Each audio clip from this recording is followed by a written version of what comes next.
যখন শিক্ষা প্রতিষ্ঠানে মিটিং করার জন্য এসেছেন, তারা সেখানে আসার পর তাদের পথ ভাড়া এবং তাদের পকেটের খরচ নিয়েছেন। আমরা আমাদের এই সরকার, আমরা সেই জায়গায় আর থাকতে চাই না এবং যেতে চাই না।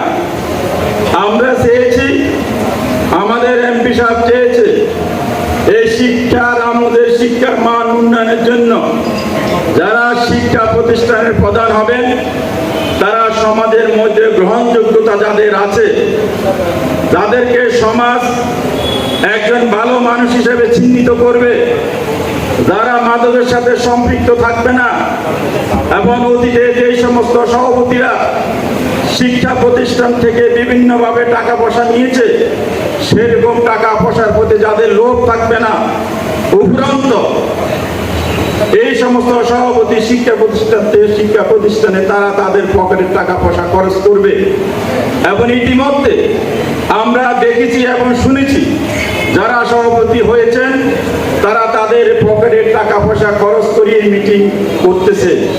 আমরা সেরকম চেয়েছি এবং সেরকমই হইতেছে। সেই কারণে আমরা বলবো, এখানে আপনারা যারা আছেন প্রধান শিক্ষক, যদি আমাদের কোনো শিক্ষা প্রতিষ্ঠানের কোনো সদস্য, ম্যানেজিং কমিটির সদস্য কোনো দুর্নীতিকে আশ্রয় প্রশ্রয় দিতে চায়, এবং এই পর্যন্ত আমরা আমাদের শিক্ষা অফিসার বলে গিয়েছেন যে যে সমস্ত স্কুলের ম্যানেজিং কমিটি হয়েছে সেগুলো অনেকটা গ্রহণযোগ্যতার মধ্যে এসেছে এবং আমাদের এমপি সাহেব অথবা আমরা হস্তক্ষেপ করি নাই। তারপরও যদি অগ্রহণযোগ্য কোনো ব্যক্তি এই কমিটির সাথে সম্পৃক্ত হয়ে থাকে অথবা মাদকের সাথে সম্পৃক্ত, সমাজের অনৈতিক কাজের সাথে সম্পৃক্ত থাকে, সেই বিষয়ে যদি আমাদের এখানে মাননীয় এমপি সাহেব আছে, আমাদের ইউনূস সাহেব আছে, আপনারা যদি নোটিশ করেন, আমরা সেই বিষয়ে অবশ্যই আমরা অ্যাকশন নিব।